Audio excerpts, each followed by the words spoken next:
Good morning, everyone. Hopefully you guys had a great Tuesday. I was just informed this morning that today is a holiday. I'm just going to leave it at that. So it is what it is.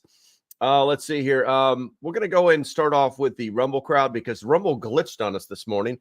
And Hicktown Honey was first, even though she's not showing that in the chat right now. Cool Colt, number 2, Viking Queen. You are the turd. West Virginia Pappy, good morning.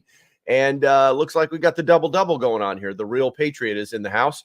And both his stuff came through the chat twice. So Rumble is definitely on a roll this morning.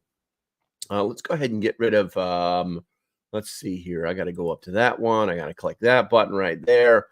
And I think everything else is all set. Let's go ahead and check out the YouTube. West Virginia Pappy, who's clearly omnipresent. First, and Catitude, who even got notified. Yay! Number 2, Silent Warrior, the turd. Bradley Collins, good morning. Light Raider. Jordan O'Neill, Cool Coat. Rose, where are we at here? James is in the house. We got Debbie Beecher, and I think that's everybody. So far, so good. Let's see. Cool Coat says, my first live in a while. I need a good SHTF just to get a break. Isn't that special? All right, guys. So we're going to take a sip of coffee. Hopefully you guys will join me in that. We'll be like, cheers, something like that. Oh, that's the good stuff right there. All right. So, as usual, the first thing we're going to talk about is Prep Stock 2024, Nebo, North Carolina, 12th to the 13th of October. I say this stuff in my sleep now. Woohoo! We sold some more tickets. It's a thing, guys. It's a thing. So if you're missing out, you are missing out. Go to prepstock.net. Buy your tickets. Check it out. Look around. If you're watching this for the very first time, then now you know that. And Cool Colt, thank you for the comm check. 5x5. Roger. Okay, so we're gonna go ahead and get right into this. The title may have been a little deceiving, but the thumbnail was not. Stockpiling of food. This is actually one of the reasons that people think preppers they classify us as hoarders. And it's I wouldn't even say it's almost stupid now to say it's interesting with every single thing that we recognize as ridiculous. There is a difference between a hoarder. I mean, you've seen the TV shows, guys. Preppers aren't hoarders. Preppers organize things. They know what they have. They take care of it. A hoarder just piles stuff up in corners because they have a psychological disorder that they can't help themselves. That's basically what a hoarder is. So let's see here. Let's see. Real Patriot says, FYI, I have to lurk starting to drive. Gotcha. We don't need you to be doing anything crazy.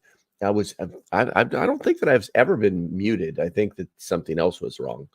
Anyway, so one of the things that people don't really think about when they're stockpiling food and water for emergencies is there are some very simple basics. It's really not that difficult, and we're not going to go over the detailed stuff of it today because you need to do that. You need to do that research. You need to, it's like we always tell people, do your own research. Shut up, phone.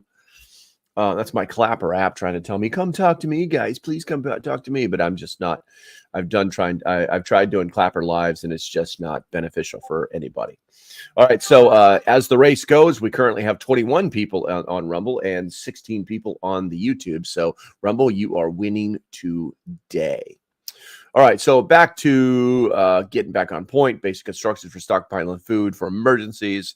Basically we're going to do a step-by-step. We're going to give you some instructions for effectively stockpiling food and water to prepare for emergencies. Now, are we talking about the end of the world? Maybe. Are we talking about 7 days? Because the 3-day rule, if you guys didn't know this, the 3-day rule is pretty much out. The 72-hour food thingy bag, whatever it is, with the, obviously with the exception of your bag, unless you want to carry a ruck and then you could carry 7 days worth of food, but your bug out bag,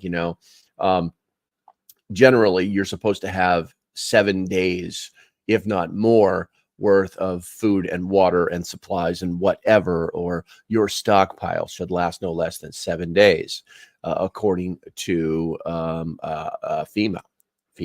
Yeah, they changed their numbers. If you guys didn't know that. Why? Because the world is changing, and they're finally realizing that our system is very fragile. So okay, so step one. Frank the Tank, good to see you, bro. I haven't seen you in quite a while. Step one, guys, you need to determine your needs. What you want to do is you want to calculate your supply requirements, duration. You need to decide how long you want to be self-sufficient, e.g., 3 to 7 days, 2 weeks, 1 month, a year, whatever it may be. You need to contemplate or think about your family size. You need to include everyone in your household, including your pets.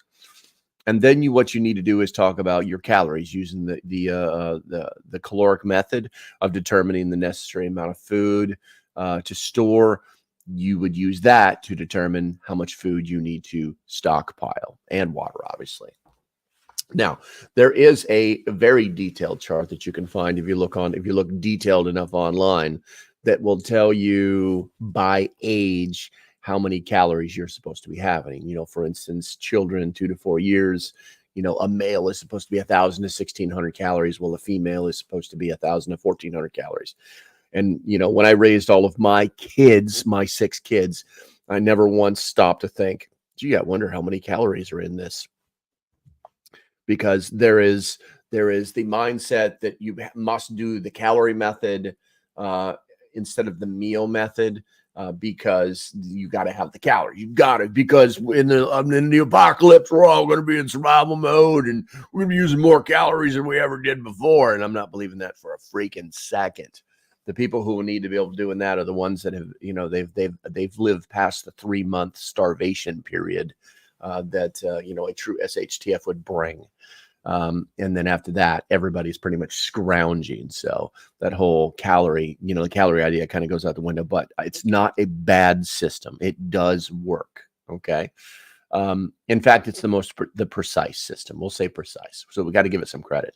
But, there's different numbers too. It's like women, if you're 19 to 30 years old, you need to be 2,000 to 2,400 calories versus a 60-year-old woman is 16 to 2,000 calories. It's with men, the same thing. A young strapping man, 19 to 30 years, is 2,400 to 3,000 calories, where a 60-year-old man is 2,000 to 2,600 calories. So it is what it is. If you fall in the middle, that's pretty much how the science works out, And then what you need to do is estimate your quantities, your food. You need to plan for 3 meals per day per person, as well as snacks. And then, obviously we're going to need to talk about water at some point, which we will later on, because I want to dedicate an entire section of water. If you guys know my three pillars, it's water, food, and security. It's that easy. And it should be in that order. So talking about water up front kind of bores the crap out of everybody, because nobody believes they can store the water that they should be able to store or can store, or based off of their situation. But it is not as difficult as people think it is. All right, so I'm going to go ahead and check out the chat. Where are we at here? Cool Cult says, although I am 14, where are we at here? I'm going to put you up on the screen there, Studley. Although I'm at about 14 months, if the situation has lasted more than 30 days, food will not be your biggest problem. Absolutely true. Absolutely true, which goes to security. Dang, I missed the intro. There's intro. There you go. You got it, bro. You made it. You made it, Bradley. You made it. And where we got here, Hicktown Honey says on Rumble, needs 7 days of food, buy more ice cream. She's got like little hands in there, like making notes and buying more ice cream. Good Boys Guild showed up. Good morning. Welcome to Rumble, Good Boys Guild. Looks like it's Rumble is kicking YouTube's ass today. Rumble, we've got 27 over there, and we've got 19 on the YouTube side. So yeah. Let's see here. We got some more chats popping in here. Where are we at here? Beecher says, picked up canned vegetables and paper towels on sale yesterday. Magical. Let's see here. And Light Raider says, where are we at here? I doubt in a true SHTF that we will not be eating 3 times a day. Yeah, exactly. There's a lot of mentality that has a lot to do with the our planning is based off of the world that we understand today, right now. We cannot truly understand. I mean, unless you've been in these environments, you cannot truly understand what your world will look like tomorrow or 7 days after. The power hasn't been turned. Something went, an EMP attack, something happened, and the world has changed forever. Our world has changed forever. Your world has changed forever. You don't know that. You don't know. You can't understand that because you haven't gone through anything like that. You've never been in those environments. So, when Light Raider says, I doubt a true SHTF that we will not be eating 3 times a day, he's absolutely right. You'll be eating when you can, when you need to.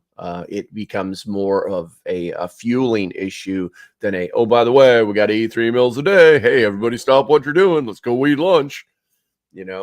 So it's very situational. It's very situational. Laser, good morning, my friend. Good to see you. Good to see you. All right, we're going to take that one down right there.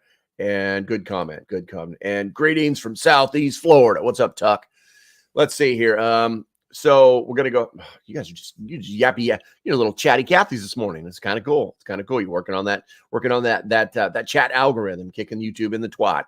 All right, let's see. Rose Stroller says, don't eat 3 times daily now, sometimes 2 times, other days graze all day. Yeah, it's situational. It's situational. In the military, they say chow is continuous. When you're operational anyway, chow is continuous. We're not stopping to eat. You just eat while we're moving, while we're sitting, while we're in ambush, whatever, man. Okay, so let's go ahead and move on to emergency food now. Those types of food, obviously they need to be non-perishable. Well, I won't say they need to be, but I would say, because I'm more of a pantry prepper, I do have, a year's worth of freeze-dried food under my bed, but I pretty much live out of my pantry. I just constantly rotate it. Proof in the pudding, yesterday I discovered that I've been ignoring my pantry like a dum-dum. And I didn't have any spaghetti sauce. And I realized I didn't have any spaghetti sauce when I was standing in the spaghetti sauce aisle at Walmart going, hey, I'm at the store. It's a 6-can day. I probably need to get some spaghetti sauce. And realized that Walmart was no longer selling spaghetti sauce in the cans. Now that's interesting. So I picked up 4 things of Walmart brands traditional spaghetti sauce. If you guys didn't know, it's just as good as any of the others that come in jars. I'm sorry, not cans, but jars. And they went into the shelf, 70 degrees, cool, dry place. And that's the way it works. We're going to talk about storage as well later on. So non-perishables, canned goods, vegetables, fruits, meats, dried foods, beans, pastas, rice, and freeze-dried meals as well, or freeze-dried. If you guys know me, I like the Augustin Farms number 10 cans. It's pretty awesome. Yes, they're a prep stock sponsor. We'll be talking about them later, likely. And then you need to also contemplate easy preparation. We're talking about like ready-to-eat meals, instant cups, cereals, snack bars. They're great for the beginning of a crisis event or inside that initial recovery period. And that is because you don't have to worry about like cooking anything or doing anything more than heating some water up. So I guess MREs would be perfect for that. The initial crisis event, that way, once you can get things situated and start to get that, hey, we're going to cook some food, people will feel better. It's psychologically great for you in a crisis event. Some special considerations when we talk about what we're calling emergency food. The dietary needs. You need to account for allergies, gluten-free options, and specific dietary instructions. Now, that's a little bit of a generic statement, and the reason I'm throwing that out there is because people buy things that some prepper, some dude on some website trying to get you to spend way too much money is saying you need to have 15 pounds of this and 12 jars of that. And these are items you've never even heard of before. You know what I'm saying? We're talking about that realm outside of hummus, some grain that no one has eaten since the Roman days, but somehow we still have it. So think about that with food allergies, and obviously your gluten-free options if you are gluten intolerant. But I would hope that you would be building your preps towards that. And then obviously, let's talk just a second about variety. Now, we need to make sure that we include a mix of foods so that we can avoid what's called food boredom and ensure a balanced nutrition. Ensure balanced nutrition. Food boredom is very real. Some people, like me, I can eat the same thing every single day for months on end. It does not bother me at all. But some people very quickly will become it will become a psychological issue with them with called food boredom, where they no longer place value in eating anymore because it's the same thing every time. And thus they won't eat, and I'm not hungry. And it's really up here and not in here. And that's not good for anybody. We lose one team member, we lose the team. Another thing that we need to think about too is purchase items, or purchasing items. We want to start small, especially when you're a beginning prepper. You want to begin by buying a few items, a few extra items each trip until you reach your goal. Yesterday's video about apps showed you one of the apps where you actually track your goals. You can change the goals. Like, I need 12 cans on the shelf of Chef Boyardee, ravioli, whatever it may be. And then you can actually track it using this app. And there's another way to do it, which we're going to go over here. It is actually one of the sections we're going to talk about. But that is just something to think about, and then there's also the chance to buy in bulk, purchasing larger quantities. There it is. There's the first one right there. Everybody drink. All right, let's see. Purchase large quantities of frequently used items to save money. If your family goes through a lot of mustard, then you buy the big bottle. It's just that simple. Believe it or not, there are in some families, they use lots of coffee creamer. Did you know that you can actually buy a coffee creamer that is shelf stable for a year, unless you open it, and then it's only good for like a month, but it's for a year. Comes in with its own little pump and everything. It's pretty interesting stuff. I don't use it, but the girlfriend had discovered it online the other day, and we thought it was interesting. So purchasing large quantities of items that you use more frequently is always a good idea. Okay, so we're going to go to the chat real quick here. It looks like we don't have anything on the Rumble. We got 31 people on Rumble and 12 on YouTube. So Rumble is kicking ass today. Rumble, I need you to get your head and ass wired together, and we need to get you engaged in this chat. YouTube's beating you on the chat algorithm. We got to fix that. We got to fix that quick. All right, let's see here. Excuse me. Oh, Cool Colt says, I pushed the button. There we go. Poof.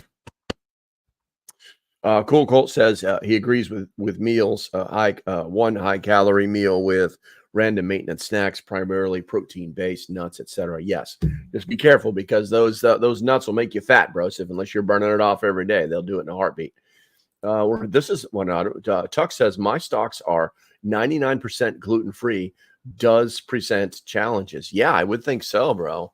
I would think so. But okay. So for me, gluten free tastes like bleh. Sorry, that's just me. It's nothing personal. But having 99% gluten-free stocks, that is a challenge, man. That is a challenge. I mean, that's a lot of damn research to find that stuff, But I would also think too, gluten has a lot to do with milk and oil. So milk, oil, and some of the oats or barley, maybe. Yeah, obviously. Woohoo!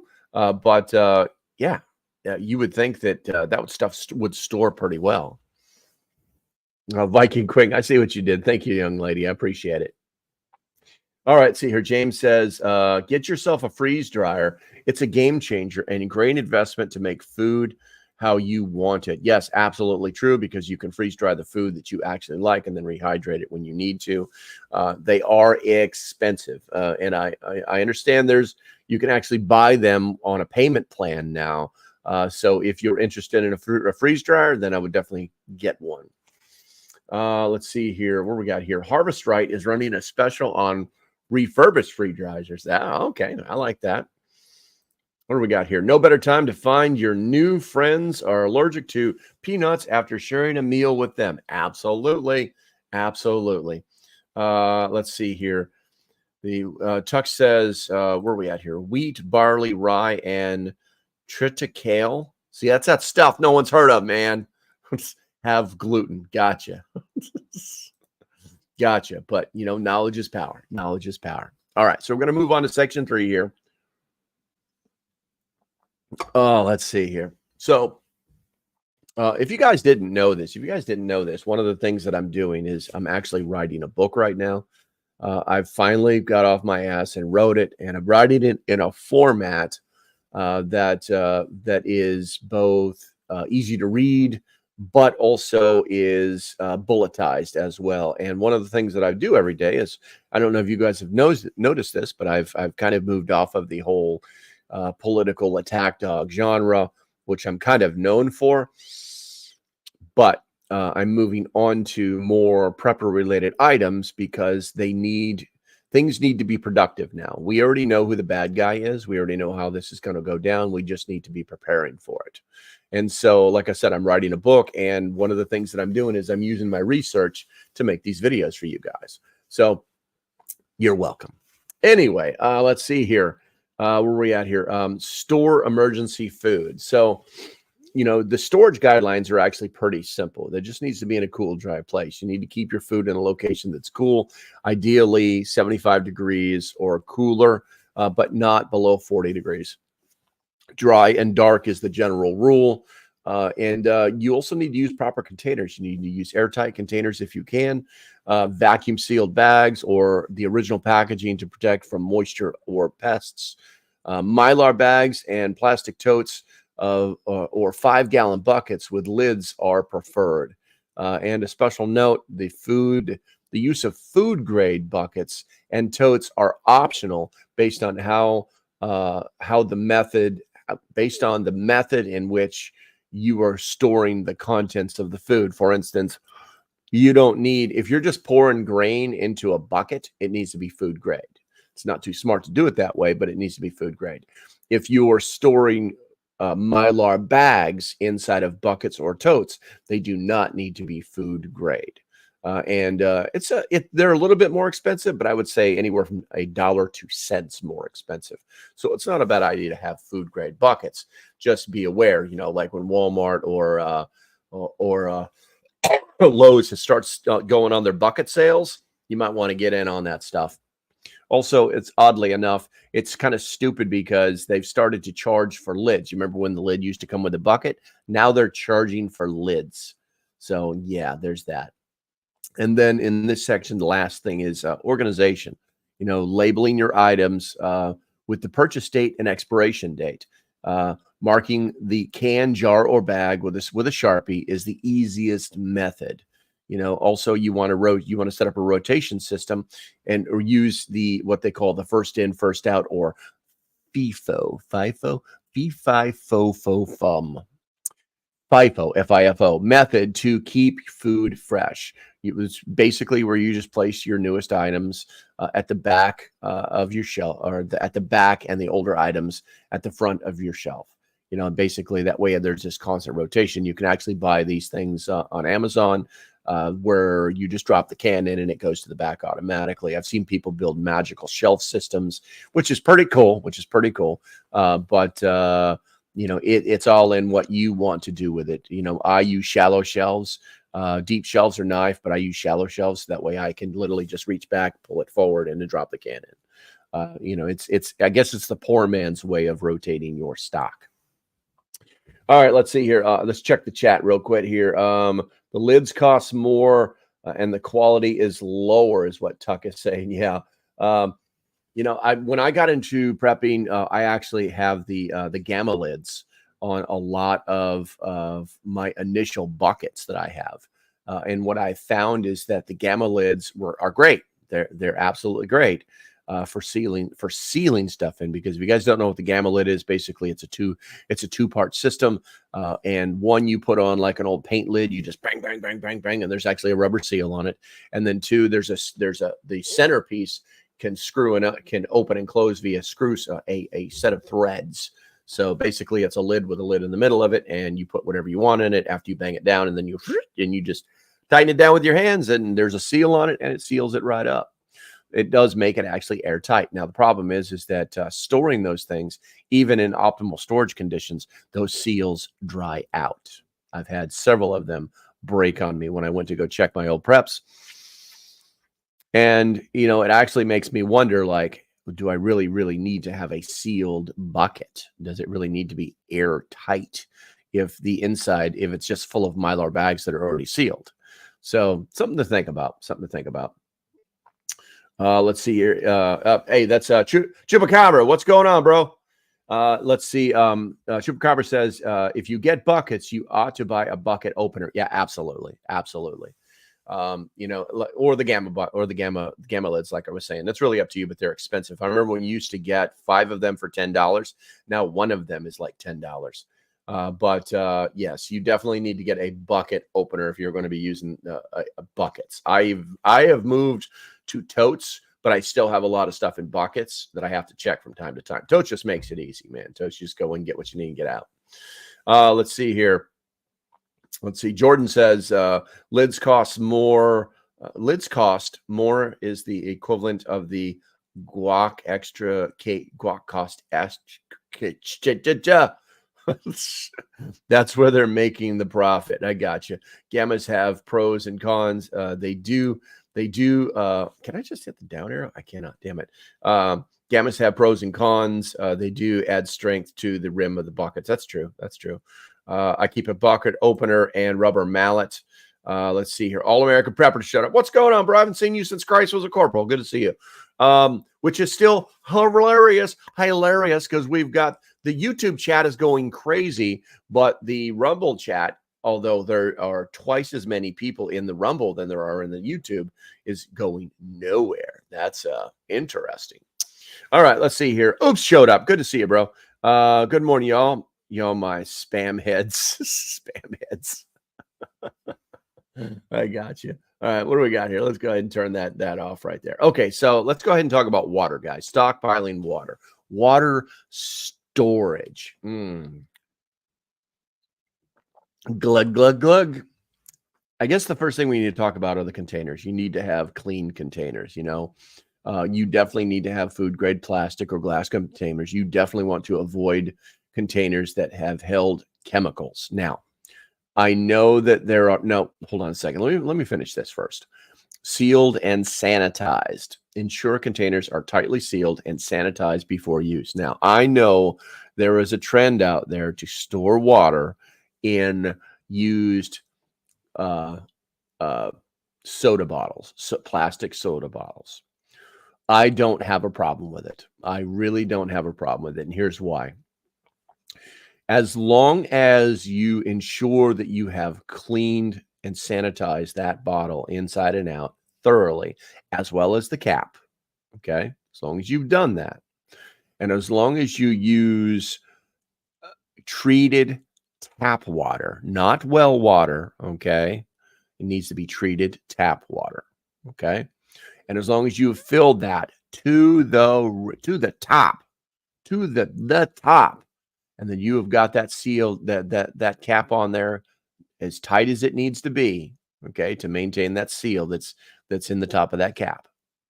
And as long as you have stored it someplace that is cool and dry, you're not going to have any problems, okay? Because this is all about bacteria and algae prevention.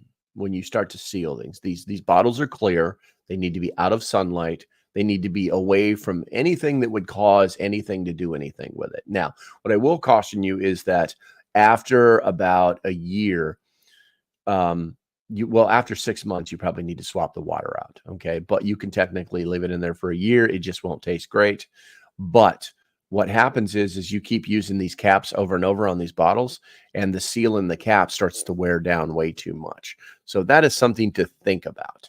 I always just tell people that if you're going to store water, then you really do need to store it correctly. You need to store it in a way that is going to make sure that you're not going to have any of the problems that we were just talking about. And the best way to do that is to have a dedicated water supply tank. Guys, it's that time in the it's that time in the show when we need to talk about the prep stock sponsors, and one of them is water supply tanks. Water supply tanks, that big that thing over there. I always screw this up. There we go. That right there. That's 55-gallon tank. That is in my basement. I change it out every 6 months. I can technically leave it in there for 1 to 5 years, depending on the chemicals that I use, but I still switch it out every 6 months. Why? Because I'm on city water. So if the water's already treated, I don't have any problems. I just switch it out. It makes it extremely easy to store the water that you're going to need for a survival situation. I recommend that you do use water supply tanks. There is a link in the description if you want to check it out. There's actually a savings code, I believe. So do me a favor, guys, check that stuff out. All right, we're going to roll on to template number 2. There we go. And we're going to talk about water quantity, which basically, if you have one of those tanks, you almost don't have to worry about squat. The basic amount, the books all say at a minimum store at least 1 gallon per person per day for drinking and sanitation. But I believe that 2 to 3 gallons per person per day is optimal. Why? Because extra water. You need to plan for more if you live in a hot climate, if you have pets, or there's an unexpected strenuous activity like survival. Everything from dishwashing to, oh, by the way, for all those freeze-dried people, you need water to rehydrate your food. For all the people that dehydrated food, you need to, for all you ramen noodle survivors, you're going to need water to do that. And a lot of people don't think or don't put that into their math. So having 1 gallon per person per day is strictly survival. That is not thrival at all. And then we also need to think about some additional sources, an alternate water source. We need to identify other sources of water, e.g. rainwater collection nearby lakes or streams, your neighbor's well. I mean, you need to identify all of the water sources that you may or may not have available to you. Okay. If you don't, then shame on you. All right. We're going to check the chat. Looks like Hicktown Honey's putting out today. It's hard to stock quick eat items when they don't eat them. My solution is to have ready to eat, made from scratch in freezer. Also combine freeze-dried foods for quick food in that situation. Absolutely, 100%. That sounds like thrive, not survive to me, young lady. That is spot on and perfect. Perfect. Let's see here. We're going to where are we at here? Jugs. You can't just say jugs. Let's see here. All American preppers passing on good gouge. Do not use milk jugs that had milk in them. Yes, absolutely. That is not smart. Even reverse osmosis needs preservatives, sodium hydrochloride, or a capful of bleach. Let's see here. I've used bottles. Tuck says, I've used bottles to store rice in the past, but I don't trust them for long-term liquid storage. Plus, I rarely buy soda. There you go. Where are we at here? Boop. I have a pool for water storage plus drums, along with what I store inside the house, plus a stream access about 100. James, you got your shit locked in cock, man. You're ready to go. Yeah. But the key statement in there is always take water storage needs need to be taken seriously. Chupacabra says, yes, dedicated water container are a must. Reusing and recycling is great and fine, but when it comes to storing water, you need to do it correctly because it can cause horrible issues. Absolutely. Where are we at here? Josh says, hey, Josh, welcome to the channel. I have 2 Smith 52-gallon vertical pressure tank and on city water. It helps with storage, but also constant pressure. Yeah, that's pretty smart, man. That's pretty smart. Rose says, watch for sales and buy canned veggies. We use by the flat. Gotcha. Where are we at here? Oh, yeah. Also, a large portable swimming pool because it can catch rain. Absolutely. Absolutely.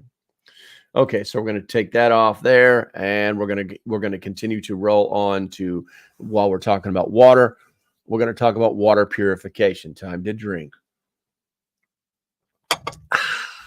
Methods of purification. Well, first and foremost, the old tried and true boiling. Now, the CDC recommends that you boil water for 1 minute at a rolling boil to kill parasites. I recommend 3 minutes to ensure that you also kill most pathogens. When I was in the military, that's how they taught us to melt the snow, 3 to 5 minutes. We always boiled it out to 5 minutes. Another method is filtration, using a portable water filter to remove bacteria and parasites. But of note, you might also want to pre-filter it if possible to prolong the life of your water filter. Yeah, that's pretty smart. Chemical treatment. Use water purification tablets or household bleach. Use 1/8 of a teaspoon of the unscented liquid bleach per 1 gallon of untreated water and let stand for 30 minutes. Now, the reason we're using the term teaspoon is because a lot of people don't have droppers. If you guys plan to use unscented bleach to decontaminate, or that's not even the right, to purify water, to kill the parasites, okay, to kill the bacteria, the protozoa, things like that, then you need to get yourself an eyedropper, okay, because technically it's 8 drops per gallon of unscented bleach. Let's stand for 30 minutes. That's just the smart thing to do. Most people don't even do that. They just buy the bleach and they're like, I'll figure this out, or they get a chart. And then it's like, when is the last time somebody measured 1/8 of a teaspoon? Put that in your pipe and smoke it, mister.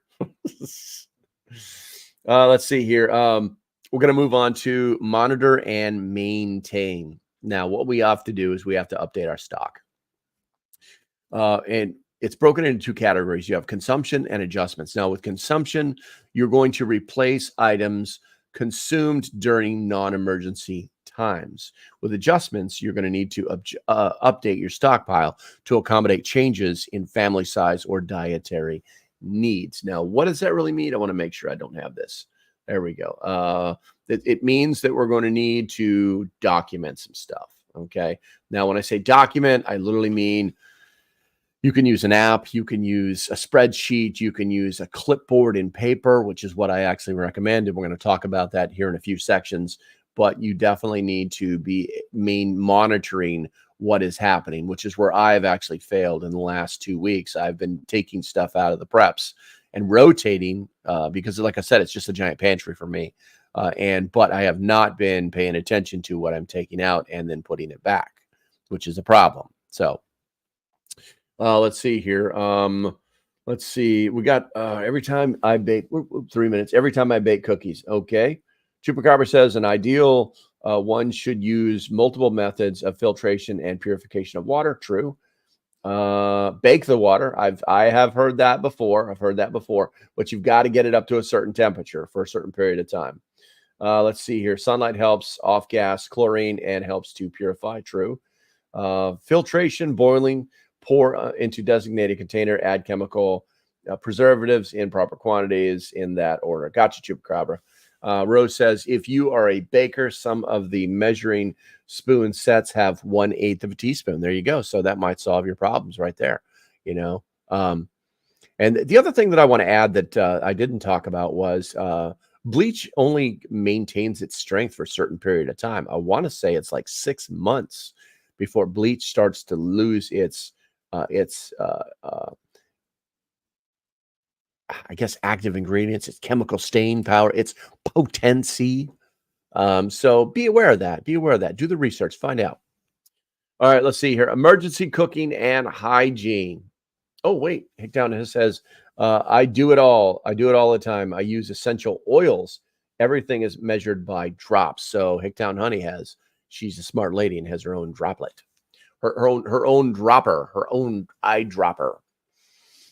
Okay, so emergency cooking and hygiene. So let's go ahead and talk about some cooking solutions and some sanitary supplies. With cooking solutions, alternative cooking. Prepare for cooking without electricity, camp stoves, grills, and solar ovens. Also, don't forget the fuel storage. So store sufficient fuel for your cooking methods. It's like I always made sure I had during hurricanes. I always made sure that I had 2 of those 4-packs of propane in the green cans. So I basically had 8 things because the longest my power ever went out for, and I had an electric oven at the time, was for 9 days. So sometimes guys, you gotta have your stuff. My hurricane kit had 4 of those little green cans. Let's see here. And then sanitation supplies, or also known as hygiene items. Sanitation normally implies that we're going to clean something. Hygiene is obviously our bodies, but they're essentially the same. So make sure that you include dish soap, hand sanitizer, waste disposal bags in your supplies. If you guys were following me back when I used to do a lot of camping, I would actually use a collapsible dish bucket bin. Something is about this big, and in order to not waste water while I was washing, I used you can buy these pressurized water sprayers. They're meant for watering plants, and they are super awesome for washing dishes without wasting water, because you can just have that as your clean water source. You're getting ready to wash a dish, you pump it up and you start spraying it. You can adjust the sprayer to get rid of stuff. It really is a game changer as far as washing dishes without being able to use your sink, or should I say the water from your spigot. If you have to go outside to wash dishes, it's super awesome. So something to think about. And then let's see here. What we got here, man? You guys are kicking ass in the chat right now. This is pretty freaking awesome. Let's see. Rose says, I have a set. I should get another for my water storage. Okay, cool. Powdered bleach has a longer shelf life than liquid. Yes, it does.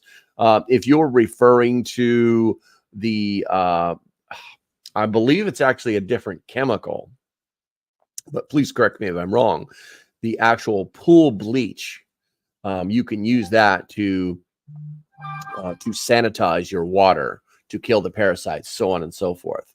But I honestly, I've never done the research on it. It's not really something I've thought about, but it's not a bad idea. It's not a bad idea at all to have that powdered bleach that you use to sanitize your pools with, to sanitize your drinking water. Because God knows we've all drank enough pool water to kill a cat, basically. So let's see here. Pool shock equals granulated bleach, longer shelf life. Absolutely. We're going to put that up there, Ian. And I'm sure somebody's going to say, I got practice with propane camp stoves when I was homeless.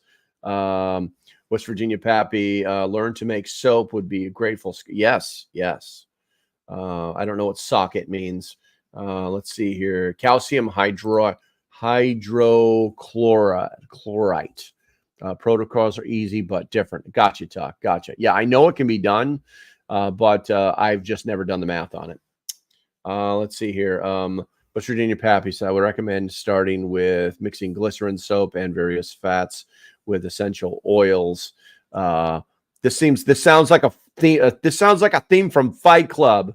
Come on, man.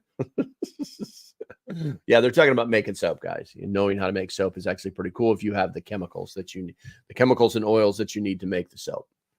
All right, so we're going to go ahead and I'm going to go ahead. We need to talk a little bit about where are we at here? There was actually a sale that was going on. Oh, okay. So we talked about Refuge Medical yesterday, and there is a code down below, but they actually have a sale going on. So if you hit their website, I want to say it's like 20% off. Please use my link, but you don't have to use my code because it won't work during this sale. They're having a sale on tourniquets. And so 20% off on a tourniquet, that's pretty freaking awesome these days, because tourniquets are normally around $30. So, I mean, the good ones, the ones that really work, and they actually have like a series that you can get the soft, what's it, the soft tee, you can get the child tourniquet, you can get the standard, windless, windless, yes, the windless tourniquet. I don't know why they call it less, but it's the windless tourniquet. What is that? I think it's American something. I can't remember the name of the company that makes it, but yeah, go to Refugee Medical, and the link is in the description. Use that link, and they have a sale going on where you can buy yourself some tourniquets. All right, we're going to turn that off. All right, so next we're going to talk about special needs drink. I'm going to keep you all well hydrated with coffee today. Infants and elderly. We want to talk about the baby supplies, stock baby formula, baby food, and other necessary items. You're definitely going to think about it. If you have to think about, the infants and elderly, in this particular, the babies, then you need to think about all of the supplies that you need to keep that baby alive and fed. Okay.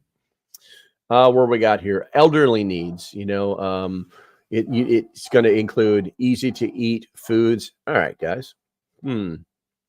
Interesting. Give me 1 second, please.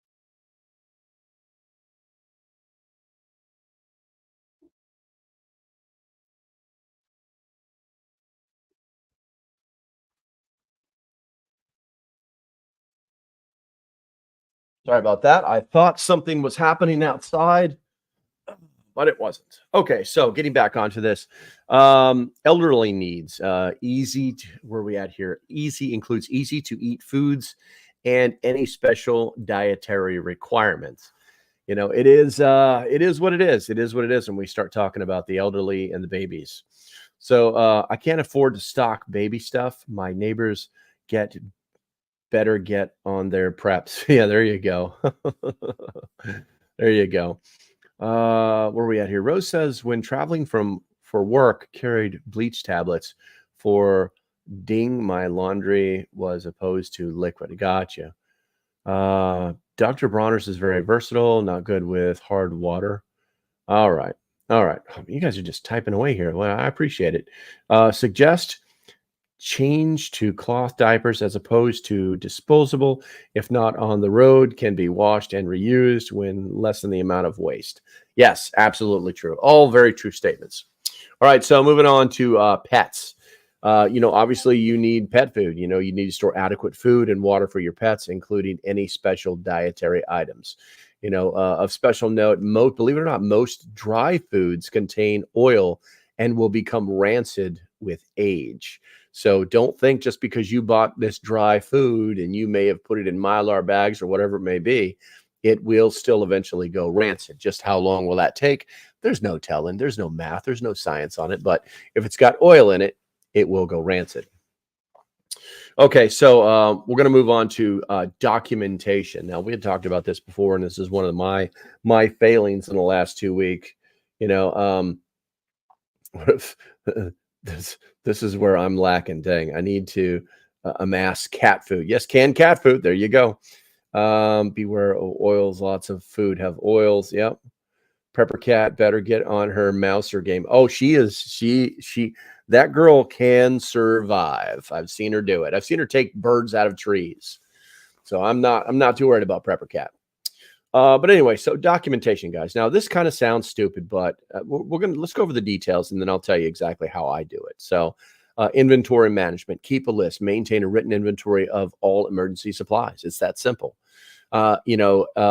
Expiration tracking, record expiration dates to ensure the timely use and replacement. But of note, expiration dates are different than best buy dates. As preppers, we should all know that. There was a couple months back, I was eating food out at one of the properties and the can was 7 years old and it was just fine.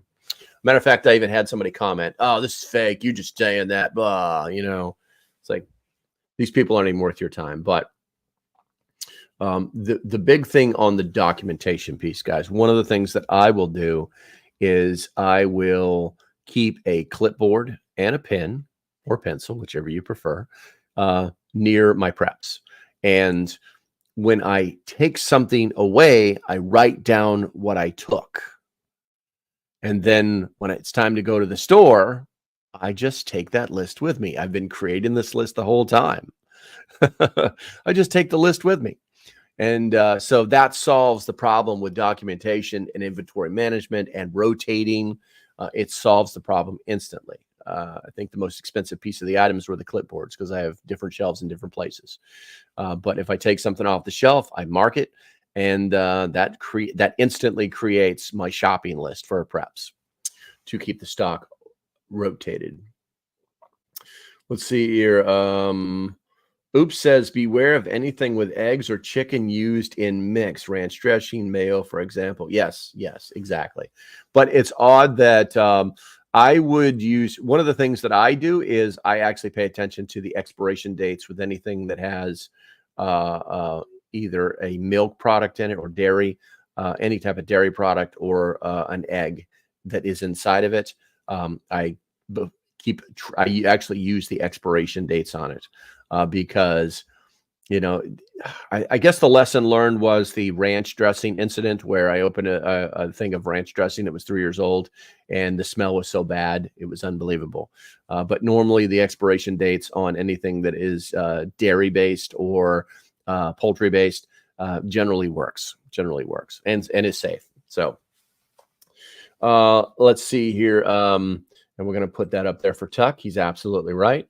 And then where we got here, West Virginia Pappy says, had shopping list on door, add items as removed. There you go. Good Boys Guild says is giving us some good gouge on the Rumble side. There is freeze dried dog food out there.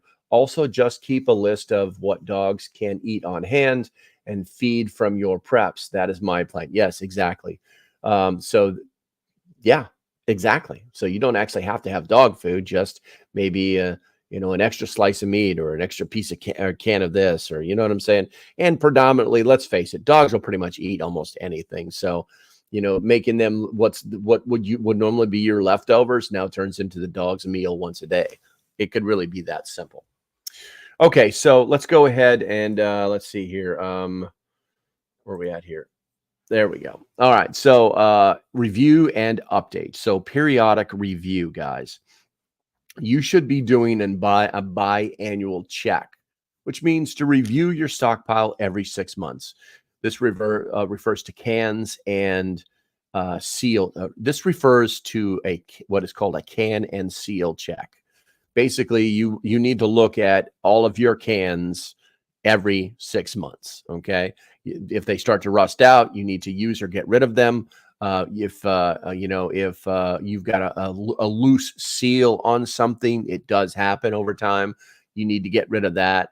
And you also need to adjust for your needs. You need to modify your supplies based on any changes in your household or health requirement. Joe Schmo showed up at your house during the apocalypse and says, "Hey, man, I'm not a troublemaker. I'm just looking to survive. Tell me what to do and I'll do it." And then you end up having to feed this guy. So you might want to make some adjustments for that too. Also, it refers to, oh, by the way, I've been prepping for a month for 4, a family of 4, and now I have to take care of my goddaughter.